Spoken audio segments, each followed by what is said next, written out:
Hello, welcome to Kid Joyful TV. মই নহত আজি আমি পঢ়িম বিগ আৰু স্মল চোৱা বিগ আৰু স্মল ইয়াত চোৱা বিগ মানে হৈছে ডাঙৰ আৰু স্মল মানে হৈছে সৰু ঠিক আছে এতিয়া আমি কিতাপত চাম এতিয়া চোৱা লিখা আছে ইয়াত ডাঙৰ ছবিখনৰ তলত লিখা আছে চোৱা বিগ লিখা আছে ঠিক আছে ডাঙৰ ছবিখনৰ তলত বিগ লিখা আছে আৰু সৰু ছবিখনৰ তলত স্মল লিখা আছে ওকে এতিয়া চোৱা ইয়াত কি লিখা আছে mark a tree for the bigger one and a cross for the small one okay ইয়াত কি কৈছে ডাঙৰ ছবিখন থাকিলে আমি ৰাইট চিন দিব কৈছে আৰু সৰু ছবি থাকিলে আমি ক্ৰস অথবা পূৰণ চিন দিব কৈছে ঠিক আছে এতিয়া চোৱা ইয়াত দুখন ট্ৰেইন দিয়া আছে এই ট্ৰেইন দুখনৰ মাজত আমি চাম কোনটো ডাঙৰ এই ডাঙৰ ট্ৰেইনখনত আমি ৰাইট চিন দিম ঠিক আছে এইটো চোৱা এতিয়া আমি দেখা পাইছো যে এইটো নিশ্চয় ডাঙৰ ট্ৰেইন ঠিক আছে তো এইটো আমি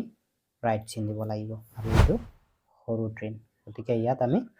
ক্ৰস চিন দিব লাগিব ঠিক আছে এতিয়া চোৱা আৰু ইয়াত আকৌ দিয়া আছে ইয়াত দুটা মাছ দিয়া আছে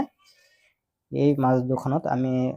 দুটা চাম আমি এই মাছ দুটা চাম আমি ইয়াত এই মাছখন নিশ্চয় ডাঙৰ গতিকে এই মাছটোত আমি ৰাইট চিন দিম আৰু এই মাছটোত আমি পূৰণ চিন দিম ঠিক আছে ইয়াৰ উপৰিও আমি যদি কেইটামান উদাহৰণ চাওঁ তেতিয়া তোমালোকে ভালকে বুজি পাবা ঠিক আছে এতিয়া চোৱা ইয়াত এটা আমি সাপোজ এটো ধৰি লৈছো এটো এটা বৃত্ত ঠিক আছে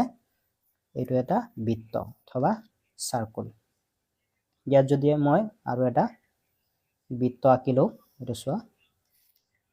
ঠিক আছে ধৰি লৈছো